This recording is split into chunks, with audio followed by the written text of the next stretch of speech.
Last हमारा compound pendulum हमने किया था, ठीक है। तो हमने यहाँ पे क्या देखा था, instead of a simple pendulum कोई बॉडी अगर हम पिवोट करते हैं किसी पॉइंट से और उसको फिर हम डिस्टर्ब करके छोड़ देते हैं, तो फिर वो जो ऑसिलेट करता है तो उसका टाइम पीरियड कितना होता है, ठीक है। तो ये हमने देख लिया था।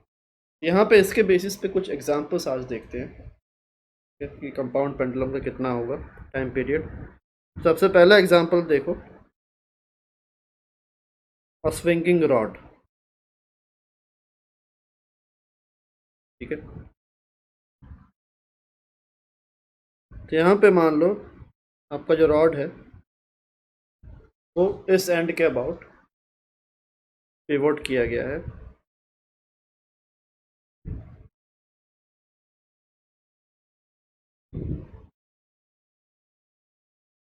ठीक है। और ये उसका सेंटर ऑफ मास है। तो मास मान लो टोटल m है और लेंथ आपका l है, ठीक है। तो ये आपका सेंटर ऑफ मास पिवोट से कितना डिस्टेंस दूर है, this d will be equals to l/2। इसका टाइम पीरियड आपको निकालना है कि इसका टाइम पीरियड ऑफ ऑसिलेशन क्या होगा, ठीक है। इसको ट्राई करो, फॉर्मूला के हिसाब से देखो क्या आएगा।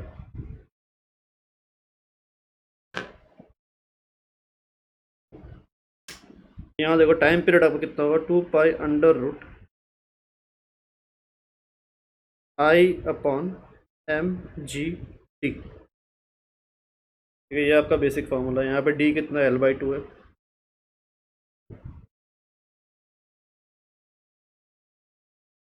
ये आपका 2π√,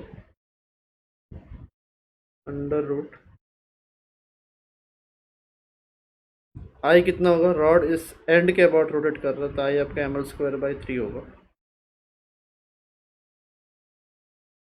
upon m into G into D की जगह l/2। यह पुट करो, m आपका गया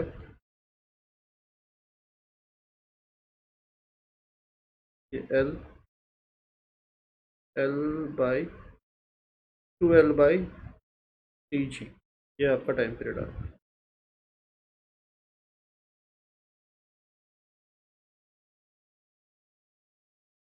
क्लियर है।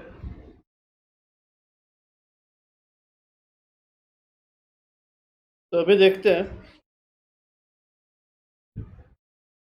Swinging ear ring.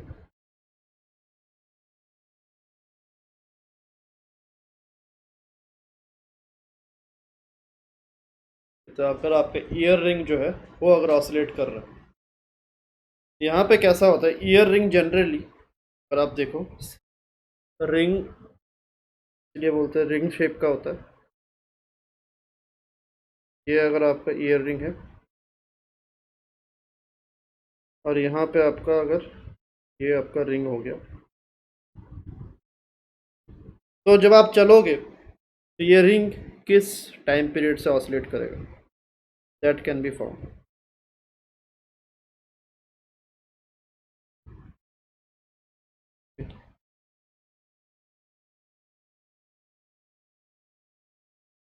इसके लिए क्या करोगे, इसका जो रिंग है इसका मास मान लो m है, रेडियस मान लो r है, ये तो इस टाइप का रिंग है।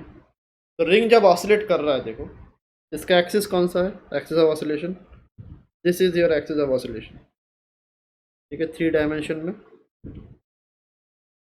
ये आपका एक्सिस ऑफ ऑसिलेशन बन गया। इसके अबाउट हमने मोमेंट ऑफ इनर्शिया निकाला था रिंग का, सेंटर के अबाउट जो जाता है, रिंग के सेंटर से जो आपका एक्सिस जा रहा होता है, इसके अबाउट कितना होता है, आई आपका mr², ठीक है, यही होता है। तो इस सेंटर के अबाउट जो एक्सिस जा रहा है, इसके अबाउट अगर आई mr² के बराबर है, तो आपको इसको शिफ्ट करके इधर लेके जाना है, ठीक है। r के बराबर का आपका शिफ्ट है। तो ये आप रिजल्ट निकालो, इसका कितना आएगा। सेंटर ऑफ मास कहाँ होगा रिंग का, उसके खुद के सेंटर पे। तो पिवट पॉइंट जो है, पिवट पॉइंट से अगर आप देखोगे, पिवट पॉइंट से अगर आप डायग्राम वापस बनाओ, this is equivalent to this, ठीक है, ऐसा है। तो पिवट पॉइंट से सेंटर ऑफ मास आपका यहाँ पे है, डी आपका आर के बराबर हो गया, ठीक है। और एक्सिस क्या है आपका, this is how the axis is,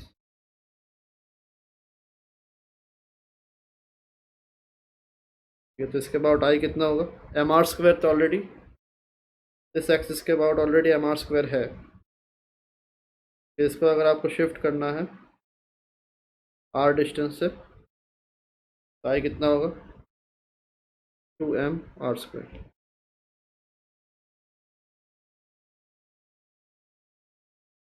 ठीक है, क्लियर है।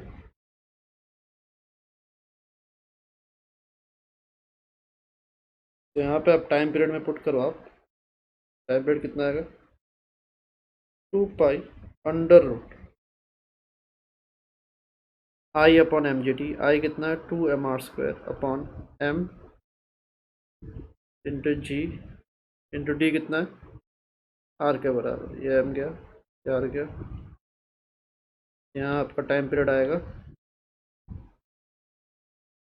2 पाई अंडर रूट 2r/g।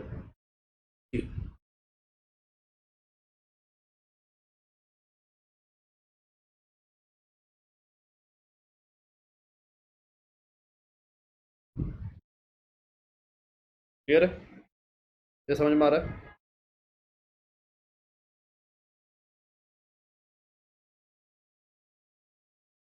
के जो एप्लीकेशन से क्वेश्चंस कैसे कैसे बन सकते हैं, कि वही हम देखेंगे। तो एप्लीकेशंस ऑफ सिंपल पेंडुलम,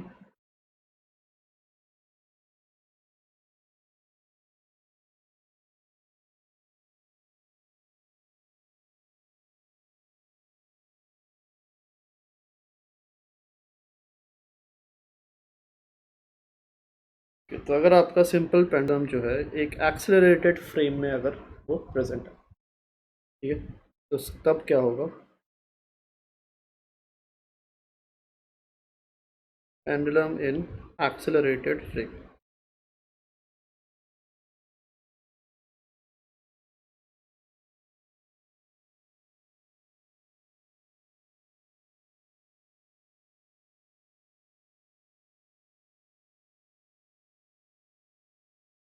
यहाँ पे क्या है देखो, मान लो ये आपका एक फ्रेम है,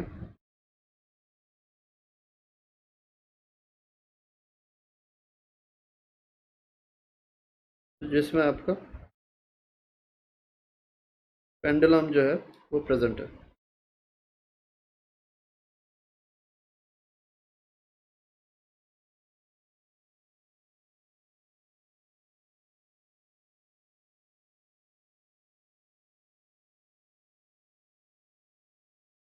अब ये फ्रेम जो है, मान लो this frame is moving with an acceleration a making some angle theta with the X axis, ये आपको गिवन है। तो यहाँ पे आपको क्या करना है, देखो यहाँ पे आपको टाइम पीरियड कितना है वो आपको चाहिए। इसके लिए क्या करेंगे, देखो जैसे आप एक्सेलरेटेड फ्रेम अगर आपका है, तो हम क्या करेंगे, हम एक ऑब्जर्वर लेने वाले इस एक्सेलरेटेड फ्रेम में, और देखते हैं कि इसको सिनेरियो क्या दिखता है, ठीक है। तो ये जो ऑब्जर्वर ए है, ये एक नॉन इनर्शियल, आप लोगों ने सीडो फोर्स किया है, सीडो फोर्स हुआ है सबका,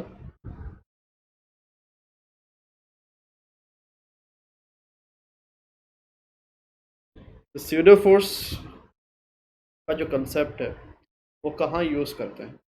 SIDO force is basically used in cases where the observer is accelerated. अगर आपका ऑब्जर्वर, जैसे यहाँ पे हमने ऑब्जर्वर को कहाँ चूज़ किया, ऑब्जर्वर को हमने फ्रेम के अंदर ही उसको रखा हो, ठीक है। तो since the entire frame is accelerating with A, इस डायरेक्शन में अगर ए से अब एक्सेलरेट कर रहा है, ये ऑब्जर्वर जो है ये भी क्या बन जाएगा, this observer is also an accelerated observer. इसका एक्सेलरेशन क्या होगा, इसका एक्सेलरेशन भी इसी तरफ रहेगा, ए के बराबर। क्लियर है चीज।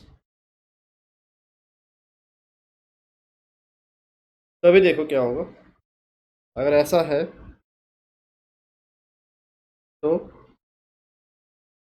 स्यूडो फोर्स वो अप्लाई करेगा, ठीक है, ये ऑब्जर्वर किसको स्टडी कर रहा है? The observer is studying the pendulum. तो पेंडुलम पे वो एक स्यूडो फोर्स भी लगाएगा। ठीक है, तो इस पेंडुलम का एफ अगर बनाएगा, एफ ऑफ पेंडुलम अगर आप देखो,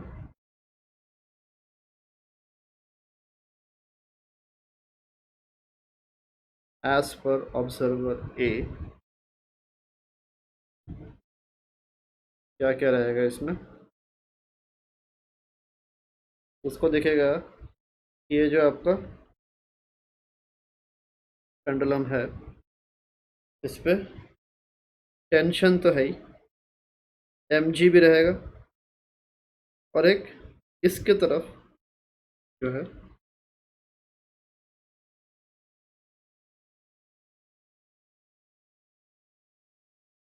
उल्टे डायरेक्शन में एक स्यूडो फोर्स लगेगा। स्यूडो फोर्स का डायरेक्शन क्या होता है?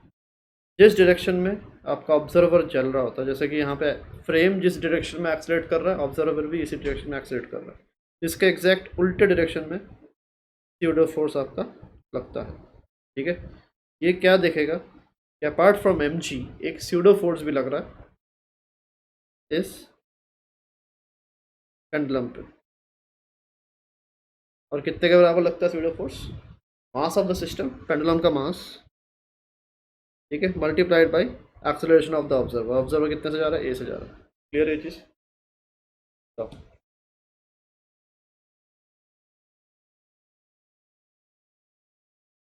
This is the concept of pseudo force.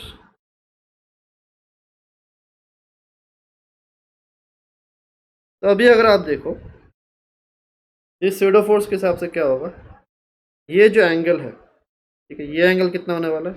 ये एंगल अगर थीटा था तो ये एंगल भी थीटा होगा, बट एम के साथ जो एंगल है ये 90 minus theta, this angle is 90 minus theta. Clear? तो अभी अगर आप ऑब्जर्वर ए के नज़रिए से देखो, ऑब्जर्वर ए को क्या दिख रहा है? नेट ग्रेविटेशनल फोर्स जो दिख रहा है, ठीक है, वो उसको दिखेगा दोनों का रिजल्टेंट, इधर एम भी है और इधर एम इंटू ए भी है। क्लियर है चीज? तो इसको नेट कितना दिखेगा? एफ नेट वुड बी, ये एंगल आपका 90 minus theta under root M A square plus M G square plus 2 M G cos 90 minus theta. ये आपका रिजल्टेंट का फॉर्मूला वेक्टर फॉर्म के हिसाब से। तो यहाँ से क्या आएगा? यहाँ से आपका एफ नट आएगा, एम कॉमन ले लो, under root G square plus A square plus 2 AG sine theta आएगा। तो ये आपका एफ नेट है। ठीक है, या एम जी नेट बोल सकते हो बेटर, एम जी नेट या एम जी इफेक्टिव ले बेटर।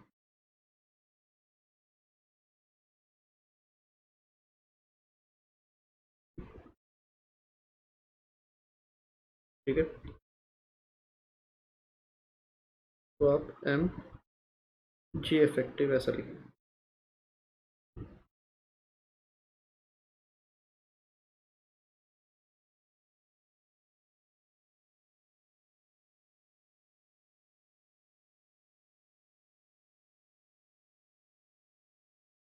बताओ, इतना क्लियर है?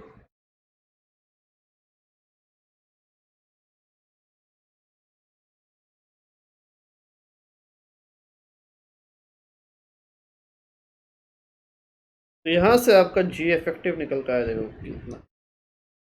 जी effective is under root G square plus A square plus 2 AG cos theta. तो अगर जी इफेक्टिव इतना है तो टाइम पीरियड कितना हो जाएगा?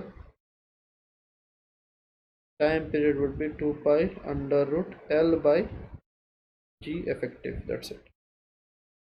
पुराना ही फॉर्म हमारा रहेगा, बट जी की जगह जी इफेक्टिव आएगा। मान लो आपके पास ऐसा है pendulum in a lift moving upwards, ये ऊपर की तरफ जा रहा है।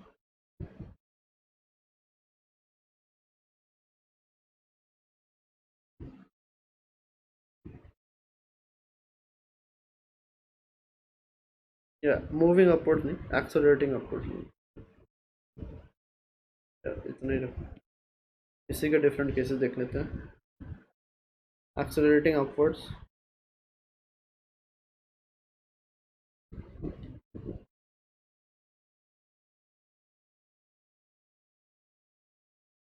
अगर लिफ्ट आपको ऊपर की तरफ एक्सेलरेट कर रहा है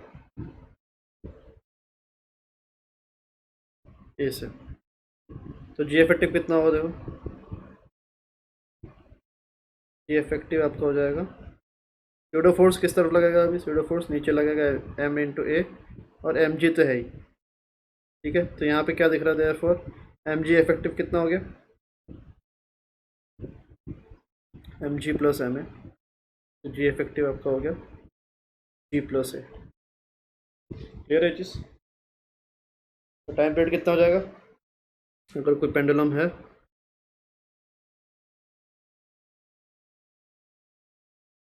तो इस पेंडुलम का time period would be 2 pi under root L by G plus ए।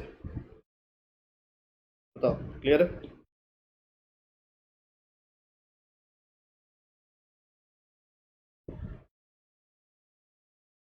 अगर एक्सेलरेटिंग डाउनवर्ड्स, तो यहाँ पे देखो हमने वर्ड एक्सेलरेटिंग अपवर्ड्स लिखा, हमने ये नहीं लिखा कि मूविंग अपवर्ड्स। ठीक है, एक्सेलरेटिंग अपवर्ड, एक्सेलरेशन अगर अपवर्ड डायरेक्शन में है तो ऐसा ज़रूरी नहीं है कि लिफ्ट आपका हमेशा ऊपर ही जा रहा हो। ये चीज़ विजुलाइज कर पा रहे हो। अगर मान लो कोई ऑब्जेक्ट नीचे की तरफ आ रहा है बट उसका स्पीड धीरे धीरे घट रहा है, ठीक है, ऐसा करके आ रहा है मान लो, तो उसका एक्सेलरेशन जो है वो अपवर्ड डायरेक्शन में ही रहने वाला है। ठीक है, तो इसमें आपको बहुत ध्यान से देखना पड़ेगा क्या दिया हो। ठीक है, अगर लिफ्ट नीचे जा रहा है तो इसका मतलब नहीं है कि एक्सेलरेशन भी नीचे की तरफ ही होगा, या लिफ्ट अगर ऊपर जा रहा है तो इसका मतलब ये भी नहीं है कि एक्सेलरेशन भी ऊपर की तरफ ही होगा। ठीक है, तो अगर मान लो लिफ्ट ऊपर की तरफ मूव कर रहा है बट उसका स्पीड धीरे धीरे घट रहा है, तो मतलब रिटार्डेशन हो गया, तो एक्सेलरेशन क्या हो गया फिर, डाउनवर्ड डायरेक्शन में। ठीक है, सिमिलरली अगर लिफ्ट नीचे आ रहा है और उसका स्पीड धीरे धीरे घट रहा है, मतलब कि वो भी रिटार्डिंग केस हो गया, तो एक्सेलरेशन आपका अपवर्ड सेंस में रहेगा उस टाइम। तो इस चीज़ का आपको ध्यान में रखना है कि यहाँ पे हम किस चीज़ की बात कर रहे हैं, we are talking about acceleration का direction, not talking about actual motion किस तरफ है, वो उसकी बात हम यहाँ पे नहीं कर रहे। क्लियर। सिमिलरली अगर लिफ्ट आपका एक्सेलरेटिंग डाउनवर्ड्स होगा,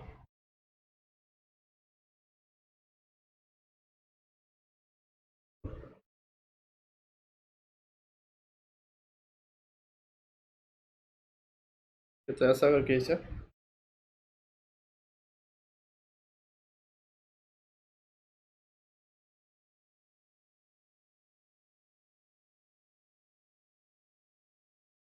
तो लिफ्ट अगर नीचे की तरफ एक्सेलरेट कर रहा है, यहाँ पे क्या होगा, एक तो एम जी भी डाउनवर्ड होगा but pseudo force upward direction में होगा। ठीक है, एक्सेलरेशन ऑफ फ्रेम उसका एग्जैक्ट उल्टे सेंस में रहता है। यहाँ पे आपका जी इफेक्टिव कितना हो जाएगा, M into G effective would be equals to M G minus M. यहाँ पे जी इफेक्टिव आपका होगा जी माइनस ए, ये आपका 2 pi under root L by G minus A, ये आपका टाइम पीरियड होगा।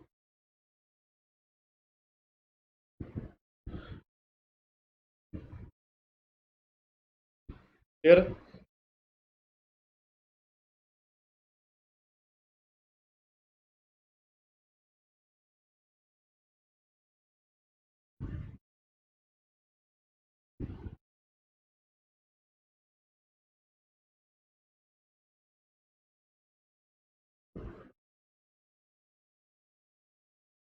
समझ आ रहा है इतना।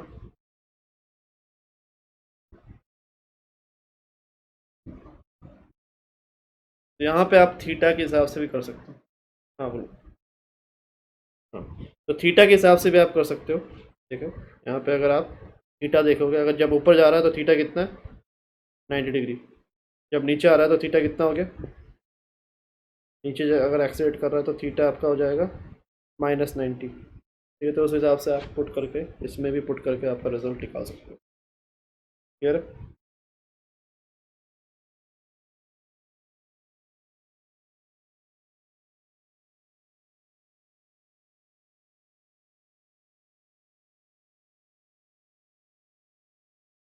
तो ये आपका साइन थीटा होगा, साइन थीटा होगा।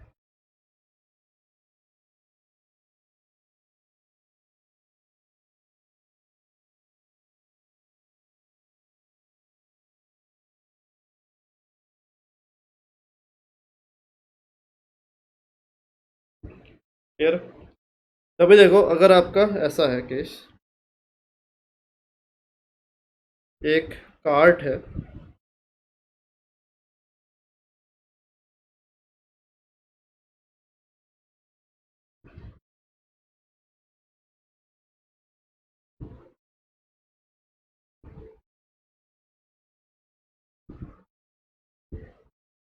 ऐसा, और ये कार्ट आपका इस इंक्लाइन पे गिर रहा है,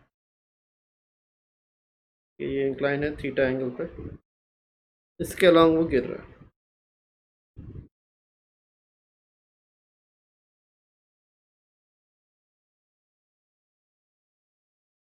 तो टाइम पीरियड कितना होगा ये आपको निकालना है।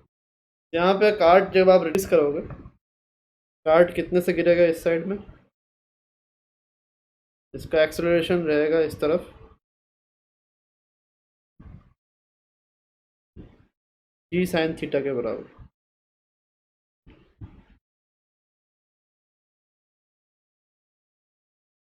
ठीक है, तो टाइम पीरियड आपको बताना है कितना होगा ऑसिलेशन का।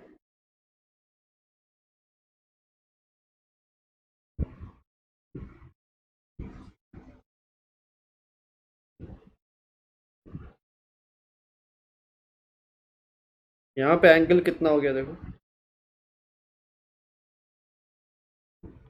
स्यूडो फोर्स किस तरफ होगा, फिर देखो एम जी आपका इस तरफ है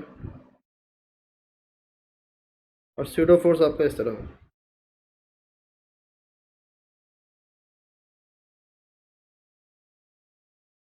समझ में आ रहा है ये चीज़? ये एंगल थीटा है और ये एंगल 90 है। तो एम जी इफेक्टिव जब आप निकालोगे, आप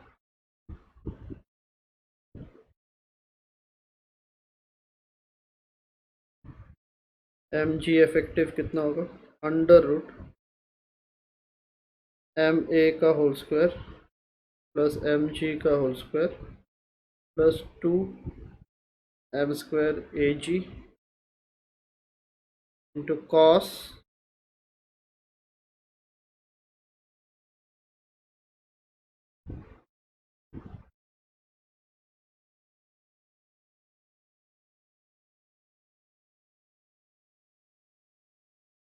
कॉस कितना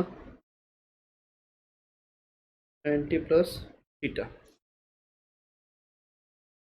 क्लियर?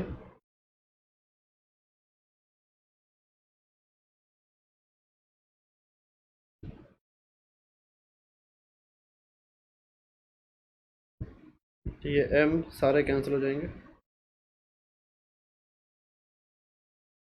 तो जी इफेक्टिव आपका होएगा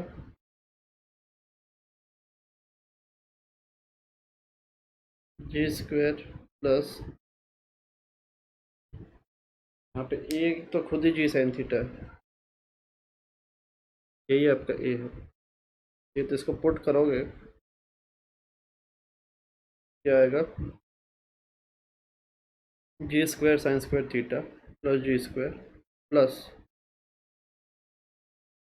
2g² sine theta into cos 90 plus theta कितना होगा, ये होगा minus sine theta.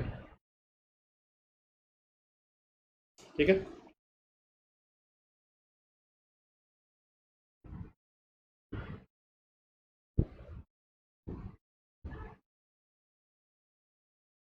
Cos 90 plus theta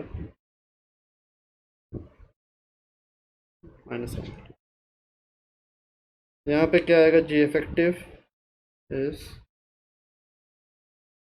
और आपका जी स्क्वायर कॉमन आ जाएगा, 1 - sin² थीटा यार। यहाँ पे क्या बन गया, this will be G cos theta. बताओ इतना क्लियर है?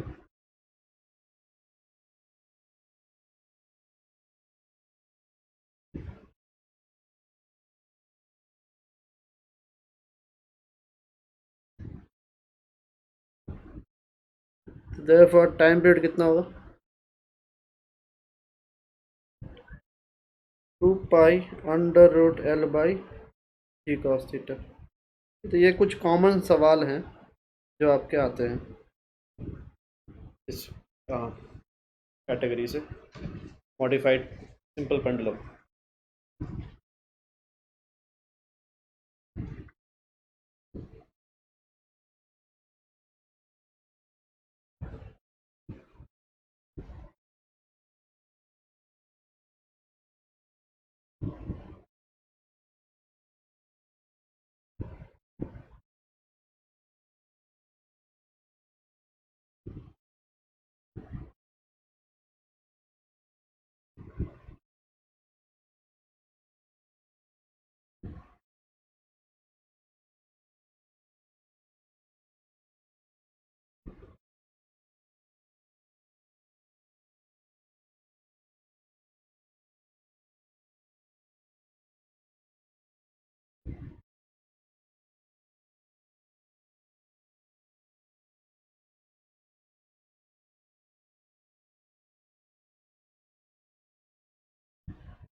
अब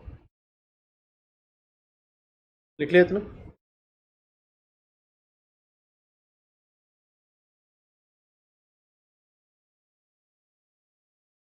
तो अभी देखते हैं, pendulum immersed in a liquid।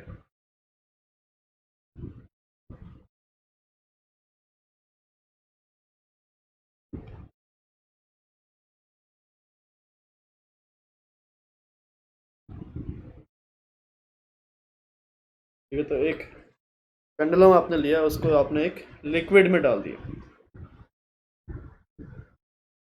ठीक है। तो उस केस में क्या होगा, तो वहाँ पे जी इफेक्टिव बॉइंट फोर्स की वजह से नेट ग्रेविटेशनल फोर्स जो है वो घट जाता है।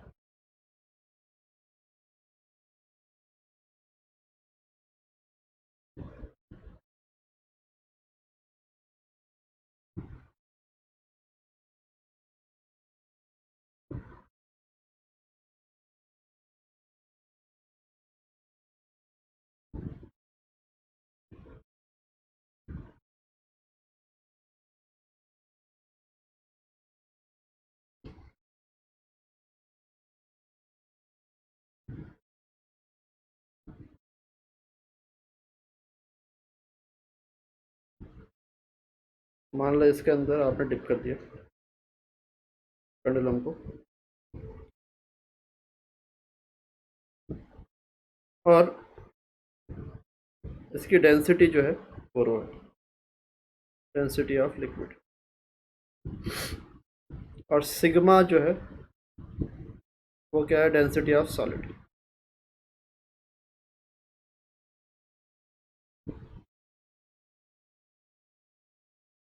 ठीक है,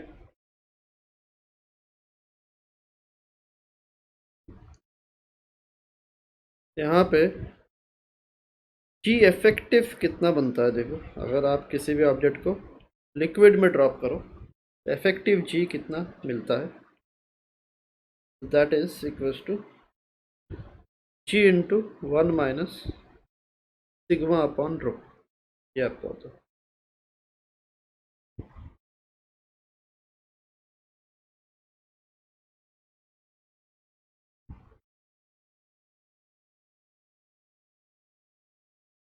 ठीक है।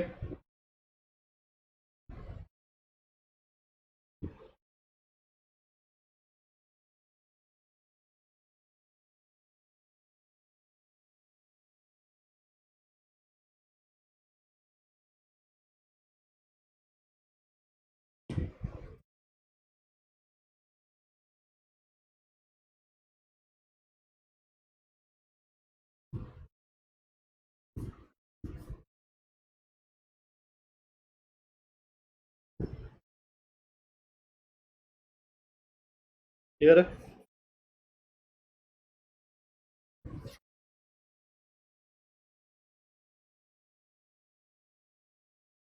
यहाँ पर टाइम पीरियड आपका क्या होगा ऑसिलेशन का? 2 pi under root L/G × 1 - sigma by, ये आपका टाइम पीरियड है। तो अभी देखो अगला जो है दैट इज सेकेंड्स पेंडुलम।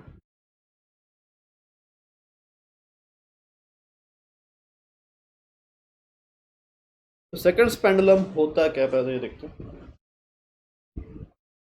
अब पेंडुलम जिसको हम क्लॉक्स में यूज करते हैं, ठीक है, that is called a seconds pendulum. The pendulum used to design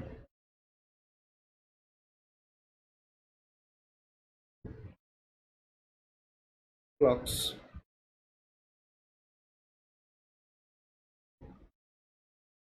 are known as seconds pendulum।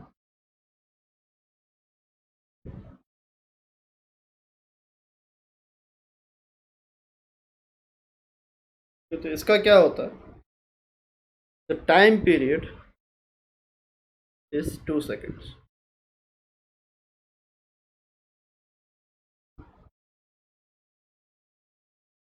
इससे क्या होगा देखो, टाइम पीरियड अगर 2 सेकेंड होगा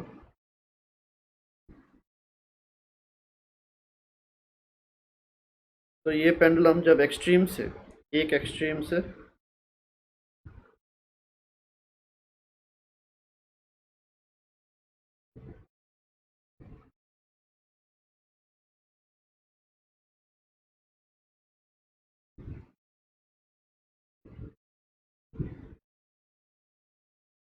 ट्रेवल करता हुआ दूसरे एक्सट्रीम तक पहुंचेगा,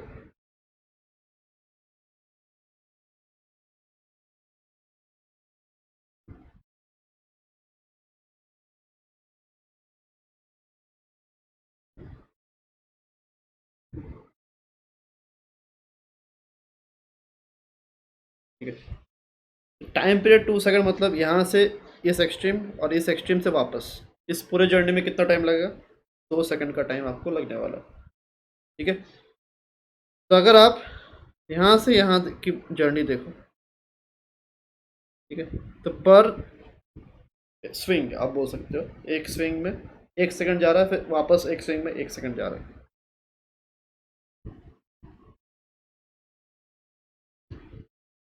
तो अगर ऐसा है तो क्या होगा, जितनी बार वो एक्सट्रीम्स पे जा रहा है आपका जो क्लॉक है वो 1 सेकेंड टिक करता है, ठीक है। That is how this particular pendulum या सेकंड्स पेंडुलम, उसको हम इसी हिसाब से क्लॉक्स में यूज़ करते हैं, ठीक है। तो every time it reaches the extreme 1 second आपका बीता, फिर वापस आएगा तो फिर वापस 1 सेकेंड बीतेगा। तो इसका मैकेनिज्म ये ऐसा है। तो हर स्विंग के साथ साथ इसका मैकेनिज्म कनेक्टेड रहता है सेकेंड वाले हैंड से, तो 1 सेकेंड हर बार रोटेट करता है, ठीक है, पर स्विंग। यहाँ पे आप लेंथ कितना है, ठीक है, इस पेंडुलम का वो भी आप निकाल सकते हो। तो यहाँ पे देखो अगर आपका टाइम पीरियड जो है, तो टी आपका 2 पाई L/G होता है। टाइम पीरियड को अगर आप लिखोगे 2, ये 2 पाई अंडर रूट L/G हो गया, ठीक है। तो ये क्या बन जाएगा, 2 कैंसिल होके ये आएगा 1/पाई² is equal to L/G। L आपका आएगा G/पाई², ठीक है। और पाई² जो है वो ऑलमोस्ट G के बराबर ही है, ठीक है। ये दोनों आप कैंसिल कर सकते हो, ठीक है। तो इससे क्या आएगा, देयरफॉर लेंथ कितना आ रहा है, 1 मीटर। एक सेकंड्स पेंडुलम जो है उसको हम क्लॉक में यूज़ करते हैं और उसका लेंथ जो होता है पेंडुलम का दैट इज़ 1 मीटर। क्लियर है चीज़, ठीक है। चलो तो अभी देखते हैं एक और आपका है something called the torsional pendulum as well, ठीक है।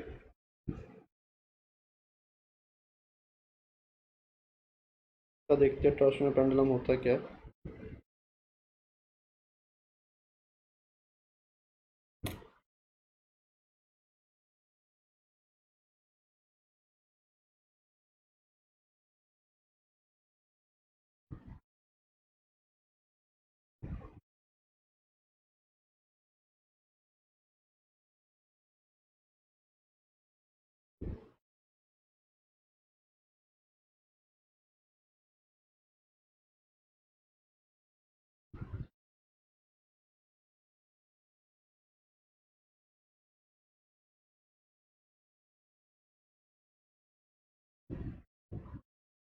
तो टॉर्शनल पेंडुलम में क्या करते हैं हम, ये मान लो पॉइंट ओ है, ठीक है, और इसके अबाउट हम इसको थीटा एंगल से रोटेट करते हैं, ठीक है, ऐसे इसको पकड़ के हमने ऐसे रोटेट कर दिया मान लो, ठीक है, तो ये ट्विस्टिंग हो गया बेसिकली। तो इस ओ को हम रोटेट करके इधर तक ला के छोड़ देते हैं मान लो, ठीक है, ओ को हम इधर तक लेके आते हैं। तो जैसे ही आप छोड़ोगे यहाँ पे, तभी क्या होगा, ये ऑसिलेट करता रहेगा, ऐसे, ठीक है, तो यहाँ आपने ऐसे रोटेट करके छोड़ दिया तो ऐसे ऐसे वो ऑसिलेट करता रहेगा। समझ में आ रहा है ये चीज़?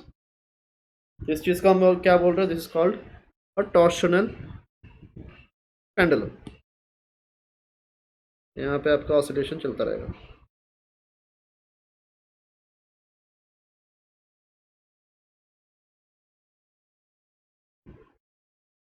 अभी टाइम पीरियड देखते हैं यहाँ पे कितना होगा।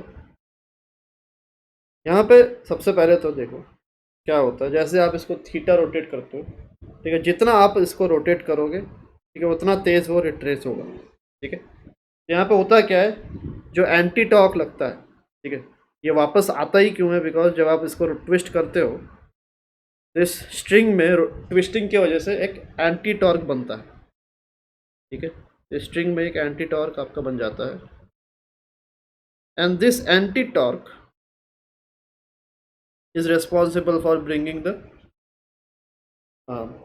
Disc back to its original position, ठीक है, बट वहाँ पे आकर रुकेगा नहीं, बिकॉज एंगुलर वेलोसिटी रहेगा, तो घूम के वापस ऐसे ऐसे वो रोटेट करता रहेगा। यहाँ पे ये जो एंटी टॉर्क है, ठीक है, ये देखा गया है कि this is directly proportional to theta, ठीक है। जैसे स्प्रिंग में स्प्रिंग फोर्स, अगर आपके पास एक स्प्रिंग है, इस स्प्रिंग को अगर आप एक्स इलोंगेट करते हो तो स्प्रिंग फोर्स किसके साथ प्रोपोर्शनल होता है, एक्स के साथ। तो यहाँ पे आपका इसको कभी कभार टॉर्शनल स्प्रिंग भी बोला जाता है, ठीक है, स्प्रिंग जैसा बिहेवियर है यहाँ पे। अगर थीटा रोटेट करोगे तो टॉर्क जो है वो थीटा के साथ डायरेक्टली प्रोपोर्शनल होता है, ठीक है। तो this is also sometimes known as the torsional spring, because linear motion में स्प्रिंग का जो बिहेवियर होता है, यहाँ पे रोटेशन में, हाँ, इस टॉर्शनल पेंडुलम का भी सेम बिहेवियर रहता है। तो यहाँ पे देखो टॉर्क जैसे आप कांस्टेंट हटाओगे, प्रोपोर्शनलिटी हटाओगे, तो यहाँ पे एक कांस्टेंट आता है सी इंटू थीटा, ठीक है। तो यहाँ पे ये सी को क्या बोलते हैं, सी इज कॉल्ड टॉर्शनल कांस्टेंट या टॉर्शनल स्प्रिंग कांस्टेंट भी बोला जाता है, ठीक है। ये आपको क्वेश्चन में दिया रहेगा, जैसे कि स्प्रिंग का कांस्टेंट दिया रहता है, स्प्रिंग कांस्टेंट कितना है, टॉर्शनल स्प्रिंग कांस्टेंट भी आपको क्वेश्चन में गिवन रहने वाला है। यहाँ पे देखो नाउ, यहाँ से आप क्या लिख सकते हो, टॉर्क को आप आई इंटू अल्फा लिख सकते हो minus C theta, alpha would be minus C upon I into theta, ठीक है। तो ये आपका एक इक्वेशन बना। दूसरा, alpha according to angular SHM, ये रोटेशन हो रहा है इसलिए एंगुलर एसएचएम का केस लेंगे हम। अकॉर्डिंग टू एंगुलर एसएचएम क्या होता है,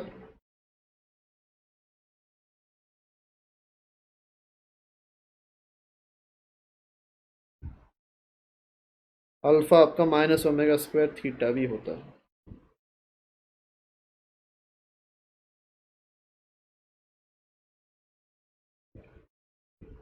ठीक है। आप दोनों कंपेयर अगर करोगे, कंपेयरिंग 1 and 2 क्या आएगा देखो,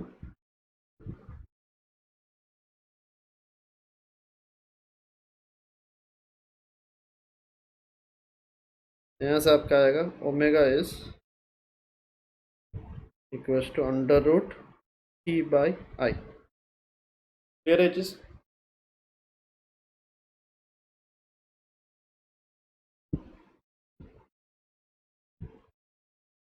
तो देयर फॉर टाइम पीरियड कितना हो जाएगा? टाइम पीरियड आपका 2 पाई बाई ओमेगा होता है।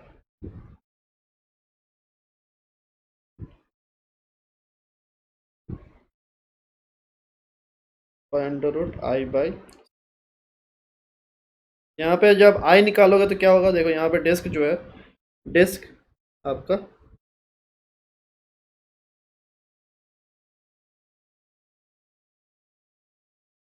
इस एक्सिस के अबाउट घूम रहा है। ठीक है, तो डिस्क का इस एक्सिस के अबाउट आई कितना होता है? M R square by 2। तो वही आपको पुट करना है यहाँ पे। ठीक है, क्लियर?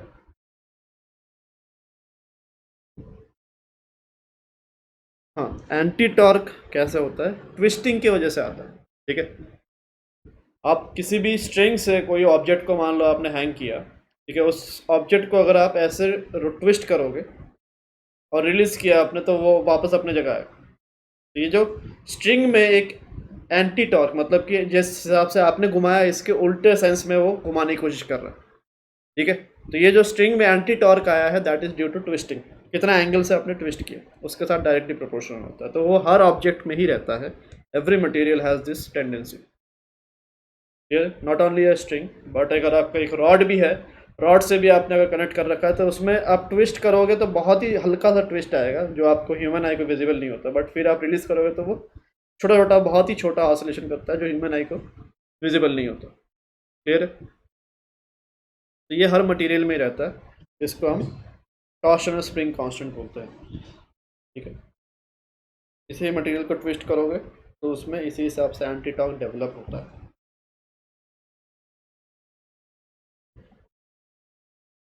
डैम्प्ड एसएचएम जो है वो भी कंप्लीट कर ही लेते हैं तो सिलेबस आफ्टर ही कंप्लीट हो जाएगा आपका।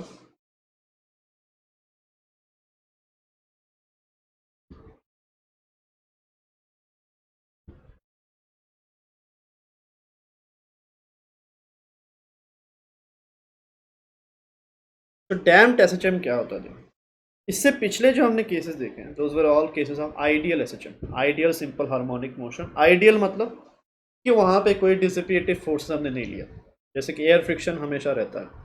तो रियल लाइफ में अगर आप एक पेंडुलम को इस कुछ एंगल पे लाके छोड़ दिया तो उससे क्या होगा? वो ऑसिलेट तो करेगा बट थोड़ी देर बाद धीरे धीरे करके वो रुक जाने वाला है। ठीक है, तो वो हमेशा कंटिन्यू नहीं करेगा।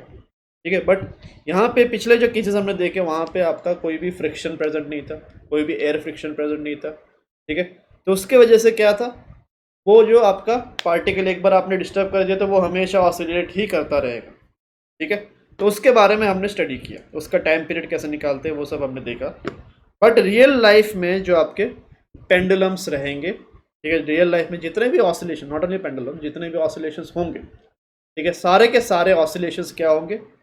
डैम्प्ड सिंपल हार्मोनिक मोशन के कैटेगरी में आएगा। डैम्पिंग का मतलब क्या है? Damping means the presence of some resistive forces. ठीक है, तो जब जब कोई रेजिस्टिव फोर्सेस रहते हैं तो वो क्या करते हैं? वो आपके ऑसिलेशन को डैम्प कर देते हैं। ठीक है, that is how we call it. So damping basically means what? Damping means loss of energy in a system, yeah, from a system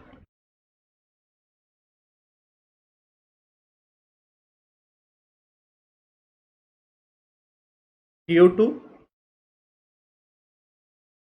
the presence of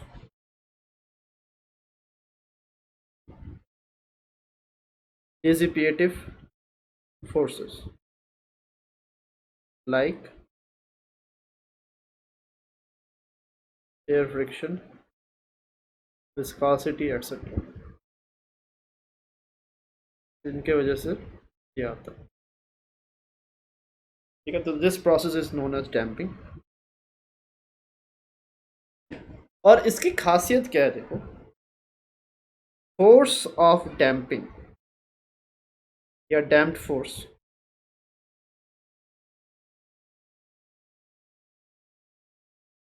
और एफ डी आप बोल सकते हो। This is found to be proportional to velocity of the body.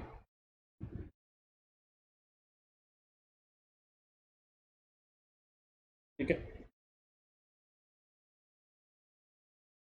Velocity जितना ज़्यादा होगा, जैसे कि एयर फ्रिक्शन की अगर हम बात करें, ठीक है, जितना आप मान लो आप बाइक चला रहे हो, ठीक है, तो बाइक में जितना आप स्पीड बढ़ाओगे, एयर से जो फ्रिक्शन आपको लगेगा, ठीक है, या एयर का जो फोर्स आपको लगेगा, दैट वुड इंक्रीज। ठीक है, तो that is also a kind of damping force itself. ठीक है, तो डैम्पिंग फोर्स में यही होता है, वो प्रोपोर्शनल किसके साथ रहता है, that is proportional to the velocity. दूसरी चीज, फोर्स ऑफ डैम्पिंग जो है, फोर्स ऑफ डैम्पिंग इज या acts exactly opposite to the velocity. ठीक है, तो उसका डायरेक्शन का सेंस जो है वो वेलोसिटी डिटरमाइन करता है। तो यहाँ पे देखो, फ्रिक्शन आप डैम्पिंग फोर्स नहीं बोल सकते, डिसिपेटिव फोर्स है, but friction is not a damping force. Reason being क्या, फ्रिक्शन जो है वो अपना डायरेक्शन क्या होगा वो रिलेटिव वेलोसिटी के हिसाब से डिसाइड करता है, नॉट वेलोसिटी। ठीक है, तो यहाँ पे क्या है, एग्जैक्टली अपोजिट टू वेलोसिटी है। वेलोसिटी जिस डायरेक्शन में रहेगा उसके एग्जैक्ट अपोजिट। ठीक है, डैम्पिंग फोर्स के साथ ये डिफरेंस होता है, फ्रिक्शन से ये मेन डिफरेंस है आपका। Friction opposite to relative velocity होता है, बट ये एब्सोल्यूट वेलोसिटी जो है उसी का अपोजिट होता है। क्लियर? तो अगर आप एफ डी को लिखना चाहो, एफ डी वुड बी, आप लिख सकते हो प्रोपोर्शनल टू माइनस वी। इसका अगर आप हटाओगे ये बनेगा माइनस बी वी। तो जहाँ पे हम डैम्पिंग फोर्स यूज़ करेंगे आगे, तो माइनस बी वी होगा। ये लिख लो, डन।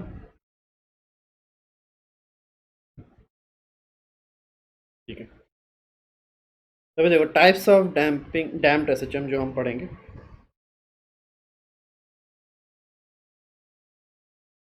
तो दो टाइप के डैम्प्ड एसएचएम हम देखने वाले हैं। एक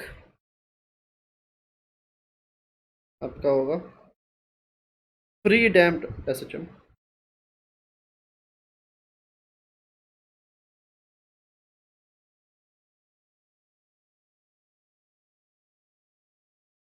और दूसरा आपका फोर्स्ड डैम्प्ड ऑसिलेशन।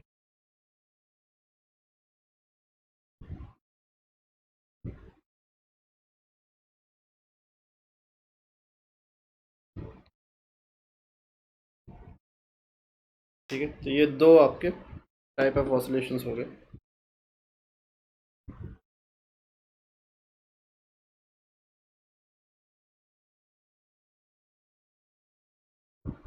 ये लिख लो, अभी दोनों देखते हैं क्या होता है।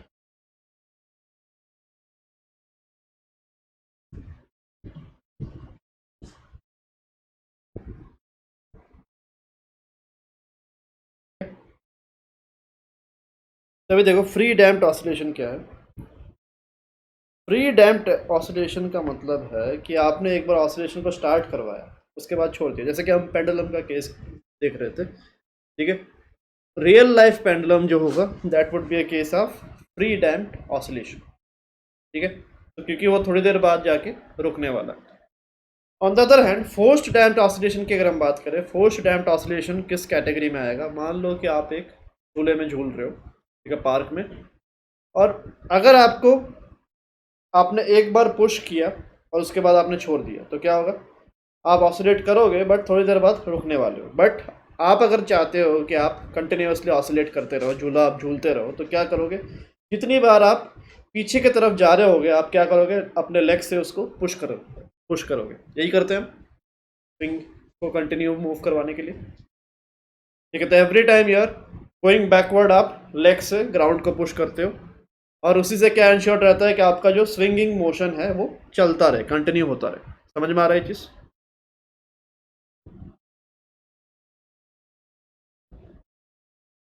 तो यहाँ पे एक एक्सटर्नल फोर्स इन्वॉल्व है। ठीक है, मतलब कि जो इंश्योर कर रहा है कि डैम्पिंग आपका हमेशा चलता रहे, कंटिन्यू होता रहे, ठीक है। बट फ्री डैम्प्ड एसएचएम में क्या है, सिस्टम को आपने अपने एज इट इज़ छोड़ दिया, ठीक है। बाहर से कोई एक्सटर्नल फोर्स आप उस पर नहीं लगा रहे हो जो डैम्पिंग को, सॉरी जो ऑसिलेशन को कंटिन्यू करवाए। तो फ्री डैम्प्ड ऑसिलेशन में क्या है, ऑसिलेशन थोड़ी देर बाद रुक जाता है, ठीक है। और फोर्स्ड डैम्प्ड ऑसिलेशन में क्या है, एम्पलीट्यूड जो है वो हमेशा चलता रहेगा। क्लियर है चीज़?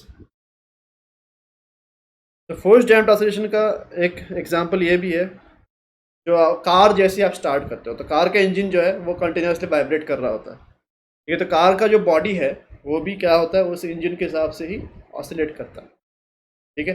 तो कार का बॉडी क्या कर रहा है, कार का इंजन हमेशा एक कांस्टेंट इंटरवल ऑफ टाइम बाद बाद क्या कर रहा है, एक फोर्स लगा रहा है, और जिसकी वजह से कार भी आपका एक शेकिंग मोशन उसमें आ जाता है, और उसी को आप कार का वाइब्रेशन, इंजन वाइब्रेशन जो भी बोलते हो, that is also a case of forced damped oscillation, ठीक है।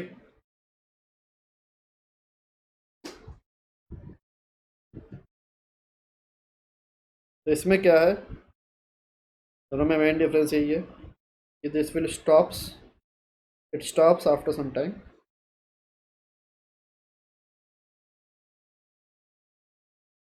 और दूसरा ये कंटिन्यूस फॉर एवर।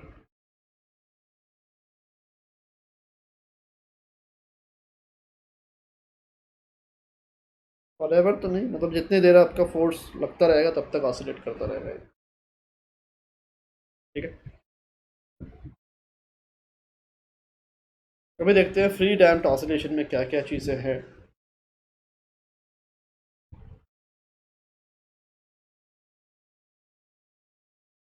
देख लिया?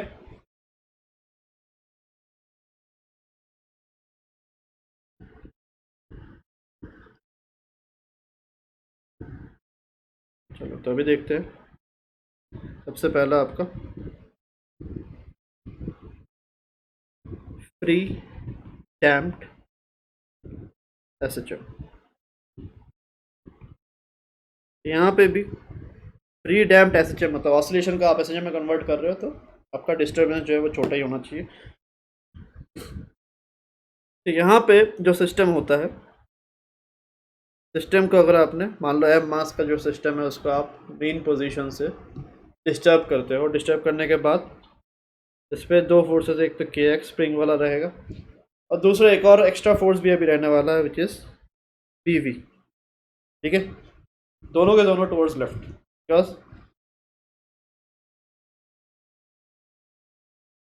अभी पार्टिकल आपके इस तरफ आपने मूव करवाया, तो वेलोसिटी के उल्टे डायरेक्शन में आपका क्या होगा, फोर्स, डैम्पिंग फोर्स जो है वो लगने वाला है। तो यहाँ पे आप नेट फोर्स की जगह क्या लिखोगे अभी, F net on the body is minus K x और माइनस वी वी, दोनों आपके माइनस होंगे, ठीक है।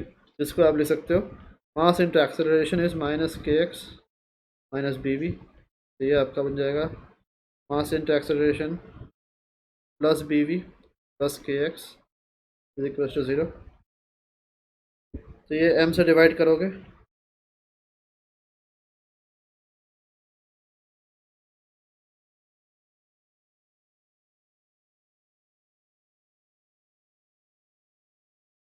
ये आपका आ रहा है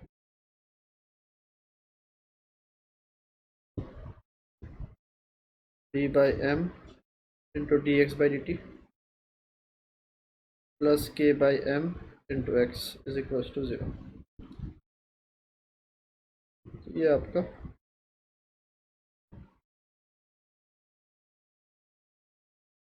ठीक है।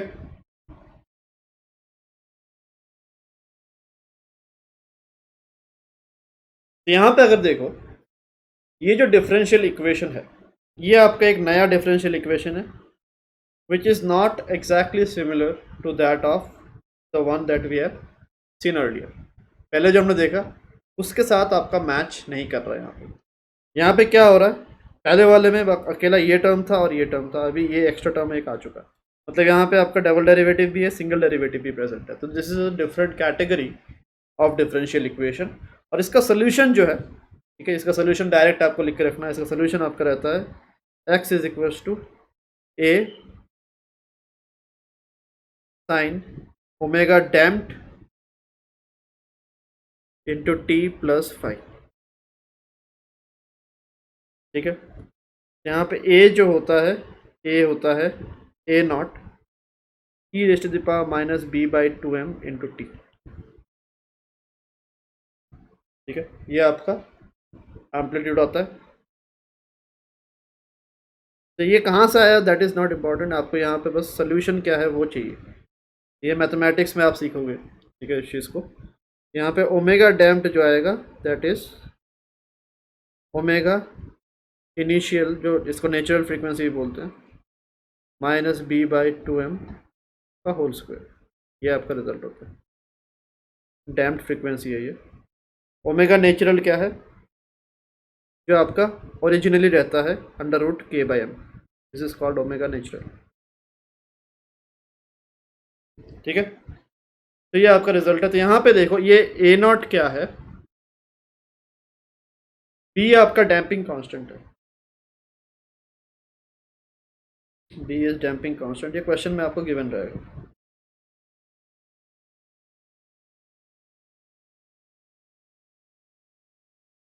तो यहाँ पे अगर आप देखो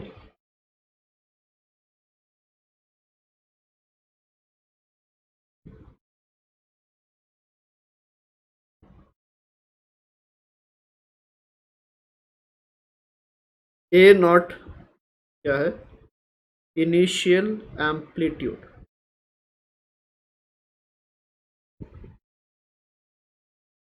ए नॉट इज इनिशियल एम्पलीट्यूड, मतलब टाइम ज़ीरो जब था और जब आपका ऑसिलेशन स्टार्ट हुआ तब उसका एम्पलीट्यूड कितना था, that is a not. Clear है, तो ये रिजल्ट्स आपको याद रखना है यहाँ पे। ठीक है, ये रिजल्ट ही आपके सबसे ज़्यादा इंपॉर्टेंट है। और यहाँ पे क्वेश्चन जो भी आएंगे वो डायरेक्ट क्वेश्चंस रहेंगे। ठीक है, स्ट्रेट अवे फॉर्मूला से ही आपका क्वेश्चन आ जाएगा। और मेंस के पॉइंट ऑफ व्यू से, जो मेंस वाले स्टूडेंट है उनके लिए डैम्प्ड एसएचएम, डैम्प्ड ऑसिलेशन जो है वो बाकी चैप्टर से भी ज़्यादा इंपॉर्टेंट है, बिकॉज ये जो आपका टॉपिक है that is only exclusively present in advanced, पर इन मेंस, एडवांस में नहीं आता ये। ठीक है, तो इसलिए जब भी मेंस का पेपर बनाया जाता है तो उसमें स्पेशली ये इस टाइप के जो क्वेश्चंस है इस टॉपिक से डाला जाता है। ठीक है, वही डिफरेंस मेंटेन करने के लिए एडवांस और मेंस में। तो ये आपका मेंस के पॉइंट ऑफ व्यू से बहुत ही ज़्यादा इम्पॉर्टेंट है टॉपिक। यहाँ से आप यू कैन एक्सपेक्ट 80% चांस रहते हैं कि इस टॉपिक से क्वेश्चन आए, और क्वेश्चन भी आपका आसान रहता है। ठीक है, डायरेक्ट फार्मूला बेस्ड, इसी फार्मूला, ये जो आपने फार्मूला देखें ये वाला इक्वेशन और ये वाला इक्वेशन, इन दोनों में से ही आपका सारे क्वेश्चंस हो जाएंगे। यहाँ पे अगर आप एम्पलीट्यूड को देखो, तो पिछले केस में एम्पलीट्यूड आपका कितना था, ए था। ठीक है, ए या ए नॉट मान लो, जो इनिशियली आपने एम्पलीट्यूड दिया उसी ऑसिलेशन, उसी से वो हमेशा ऑसिलेट करता रहता है। बट यहाँ पे अगर आप देखो एम्पलीट्यूड क्या है, टाइम के ऊपर डिपेंडेंट है। ठीक है, तो एम्पलीट्यूड डिपेंड्स ऑन टाइम, जैसे जैसे आपका, और यहाँ पे E to the power minus T इस फॉर्मेट में है, मतलब जैसे जैसे टाइम आपका बढ़ेगा, टाइम इंक्रीज होगा तो एम्पलीट्यूड जो है आपका धीरे धीरे घटने वाला। तो उसका ग्राफ भी अभी हम बनाएंगे। तो damped SHM free damped SHM में ही है, इसीलिए थोड़ी देर बाद वो जाके एम्पलीट्यूड बन जाएगा ज़ीरो और वो रुक जाएगा।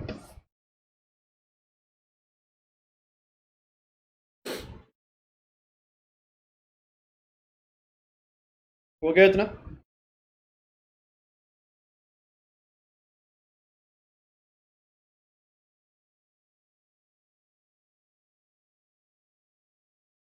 ठीक है, तो अभी देखो यहाँ पे इसका भी आप ग्राफ बना, y equals to E raise to the power minus X अगर है तो इसका जो ग्राफ होता है, ठीक है,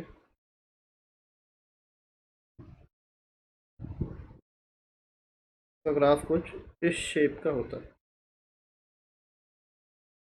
ठीक है, वो 1 से पास होता है और फिर जाता है। ठीक है, तो ये आपका डिक्रीजिंग ग्राफ हो गया एक। तो सिमिलर इसी ग्राफ को फॉलो करेगा एम्पलीट्यूड भी। ठीक है, Y equals to E raise to the power X अगर ऐसा है, एम्पलीट्यूड भी ऐसा ही कुछ फंक्शन के ऊपर डिपेंड कर रहा है, तो उसका ग्राफ भी आपका ऐसा ही सिमिलर होने वाला है। तो यहाँ पे अगर आप ग्राफ देखो, एम्पलीट्यूड वर्सेस टाइम का,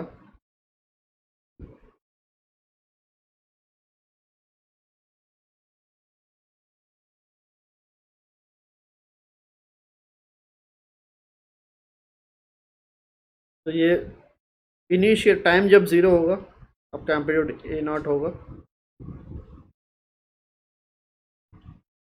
और उसके बाद वो डिक्रीज होता जाएगा। ठीक है, स्क्रीन ब्लर हो रहा है क्या सबके लिए?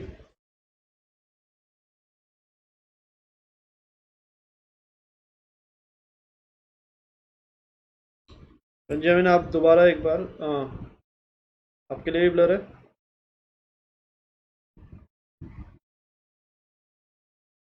ठीक है, जिनका ब्लर हो रहा है आप एक बार दोबारा मीटिंग ज्वाइन करके देखो, लीव करके।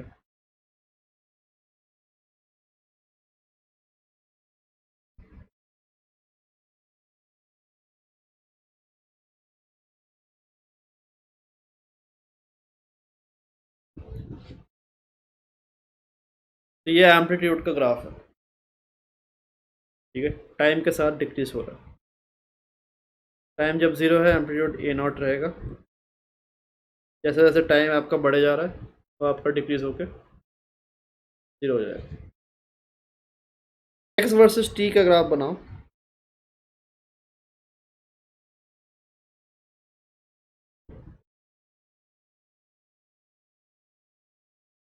एक्स वर्सेस टी के ग्राफ में एम्पलीट्यूड का एनवेलप आपका रहने वाला है, देखो।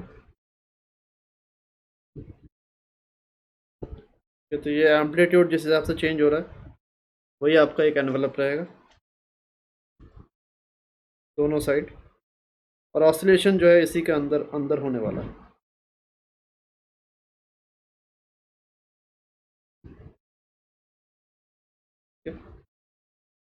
ये एक्स वर्सेस टी का ग्राफ। तभी देखो एनर्जी ऑफ डैम्प्ड एसएचएम,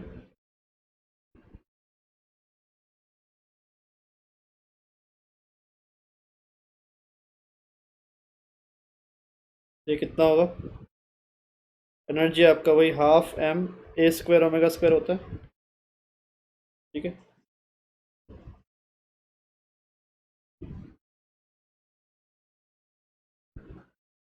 या बेटर है इसको आप इस फॉर्मेट में लो, हाफ के ए स्क्वायर लिखो। ठीक है, ये तो ये आपका मतलब पोटेंशियल एनर्जी का मैक्सिमम ले लिया, वही आपका टोटल एनर्जी के बराबर होगा। तो हाफ के इंटू ए की जगह क्या लिखोगे? E S T power minus B by two M into T, इसका होल स्क्वायर। ये क्या आएगा? Half K A naught square into E S T power minus B by M into T.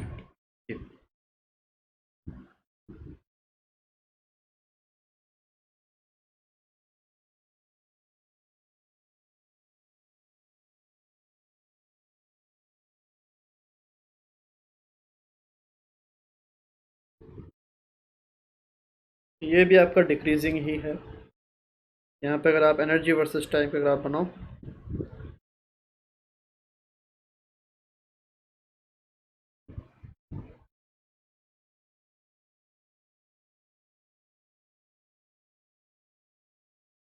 Half K A naught square से start होगा, उसके बाद आपका decrease करता जाएगा।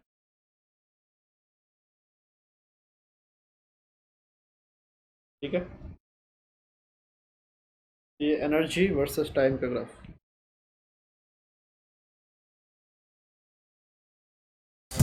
Please like, share and subscribe and hit the bell icon for future updates.